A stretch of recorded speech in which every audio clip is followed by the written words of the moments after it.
Kabelo Gwamanda from Al Jamaa. Congratulations. Residents in the city of Johannesburg, I greet you all.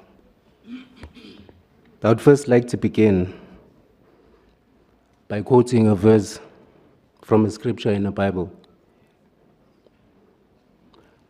Luke 22, verse 42. Upon realization of what is to come, the Son of Man fell to his knees and prayed, Father, if it is your will, take this cup away from me. Nevertheless, not my will, but your will be done.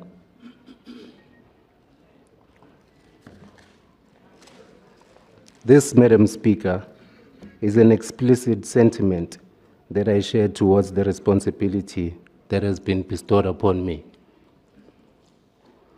Although inconceivable to compare,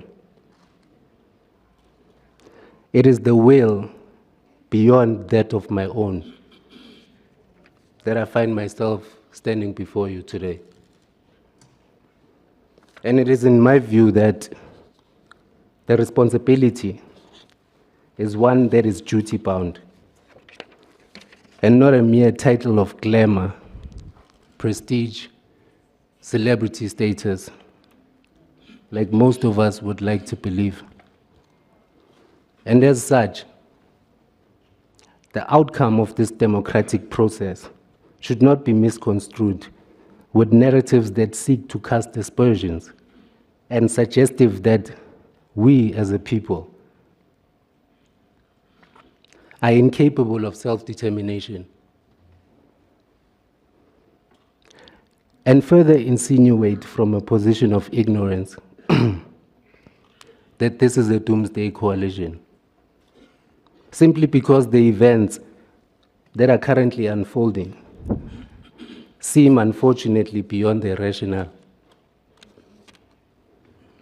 Madam Speaker,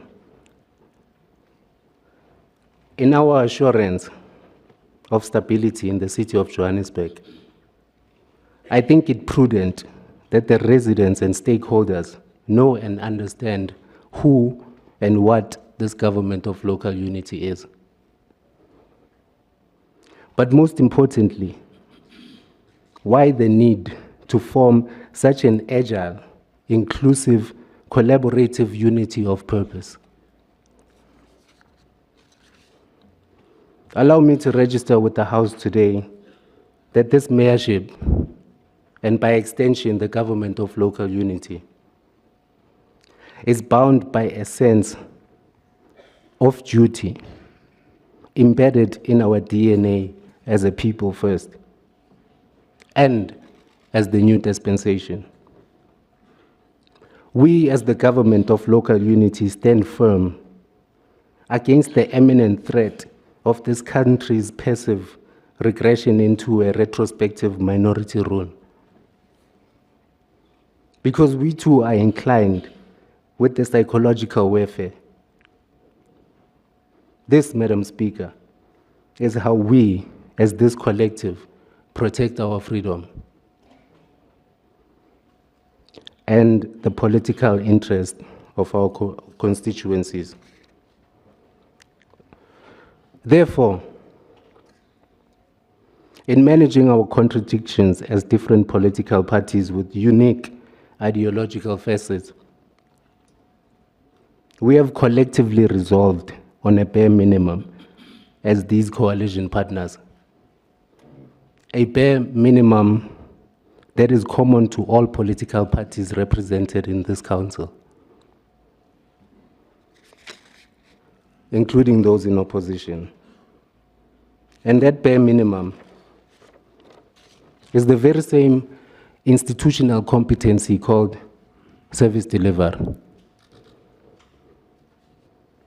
Our service delivery mandate, as outlined in the 11 strategic objectives of the GLU that seek to address critical issues in line with the GDS 2040, and that affect the daily lived experience of residents in the city of Johannesburg is one that is clear, unambiguous, and require no adjustments or attempt to reinvent the wheel. These objectives are as such that they address the context in which the residents interpret what service delivery translates into for them, and specific to each and every region.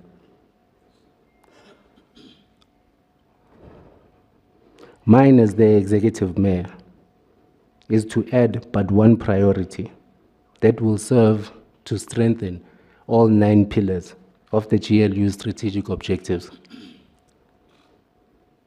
And that is to improve the quality of service as standard practice across all departments and entities.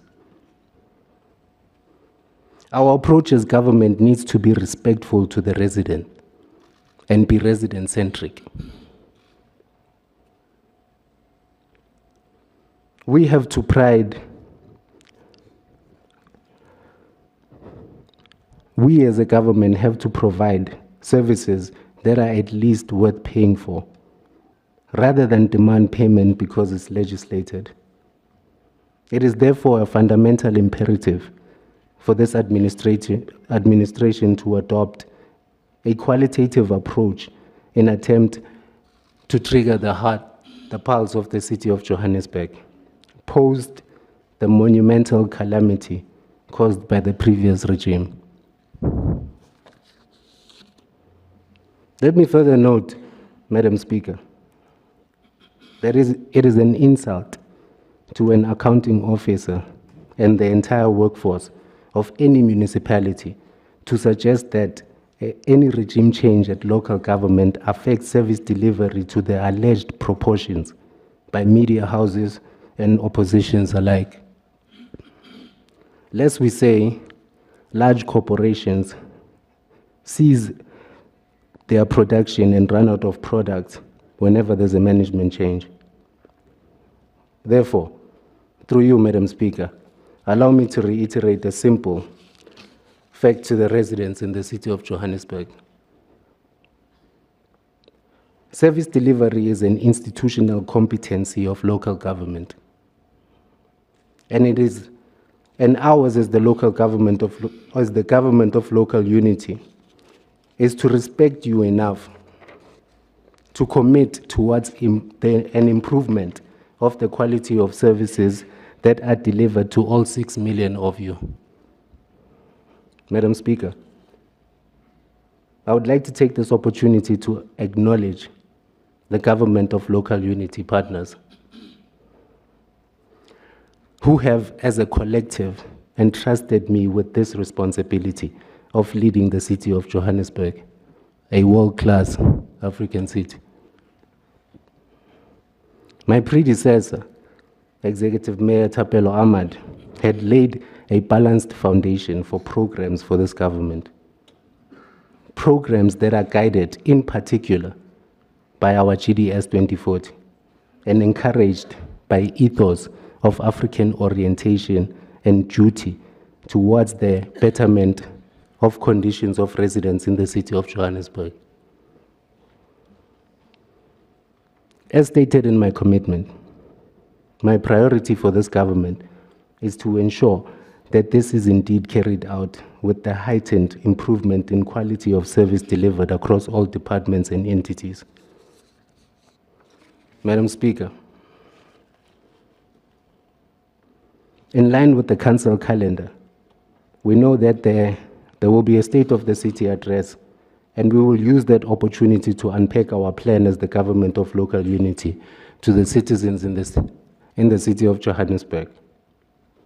We will fulfill, together with the African National Congress, Economic Freedom Fighters, the Patriotic Alliance, the minority governing parties, which include the African Independent Congress, the African Hard Congress, the African People's Convention, African Transformation Movement, Congress of the People, the Good Party, the Pan-African Congress, and the united democratic movement.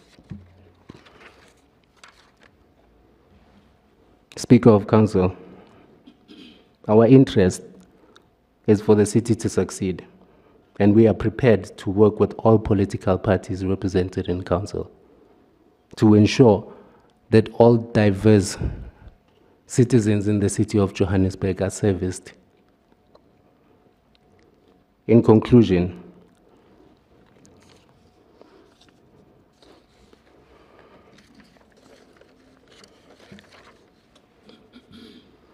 I would like to also take this opportunity to announce the continuation of the government of local unity in the form in which it operated.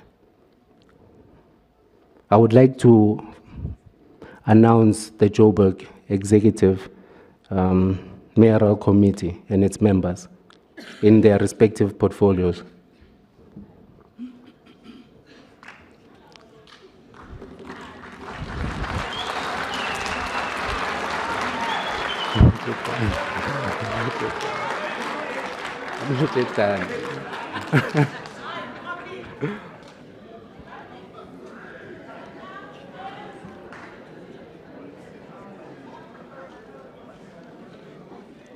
In the Department of Finance,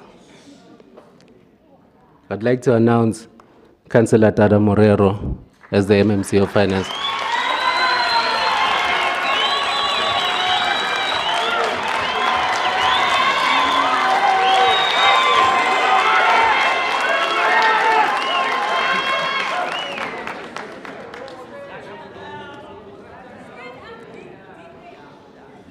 In the Department of Group Corporate and Shared Services, I would like to announce Councillor Loiso Masuku as the MMC GCSS.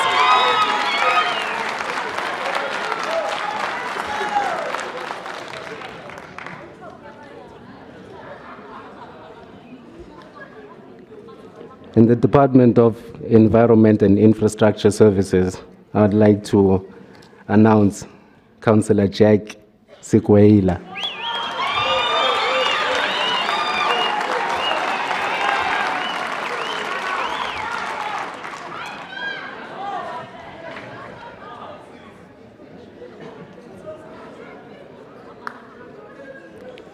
In the Department of Public Safety, I'd like to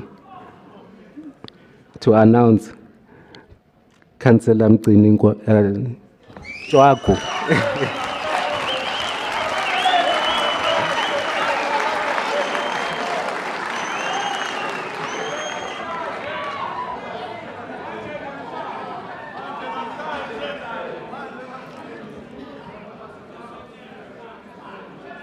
In development planning, I would like to announce Councillor Eunice Mgcini.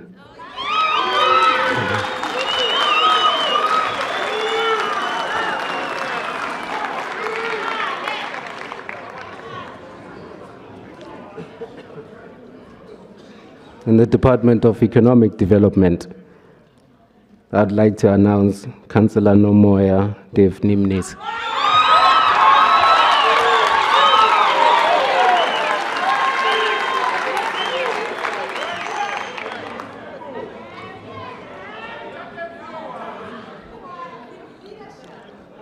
In the Department of Human Settlements, I'd like to announce Councillor Anthenia Natasha Lesia.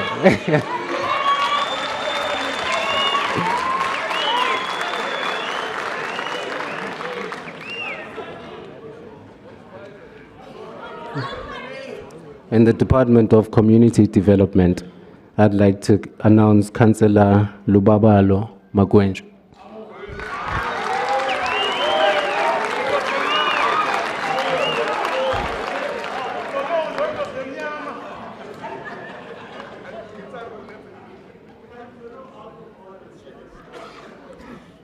In the Department of Transport, I'd like to announce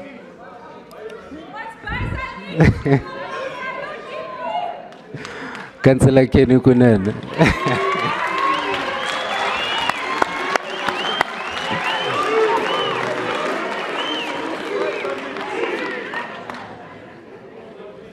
In the Department of Health and Social Development, I'd like to announce Councillor Eni Makafula.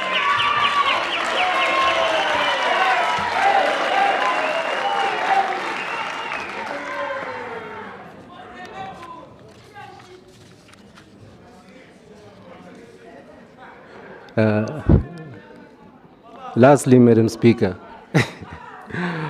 I am well aware of the vast challenges our city faces. I'm a permanent resident of the city of Johannesburg, born and bred in the dusty streets of Soweto. Madam Speaker, this at a time before there were tar roads, shopping centers, recreational facilities, or infrastructure of any sort. I am a product of the severe conditions that the majority in this country are subjected to. But here I am. Proof of the fact that with every generation, there is a revolution.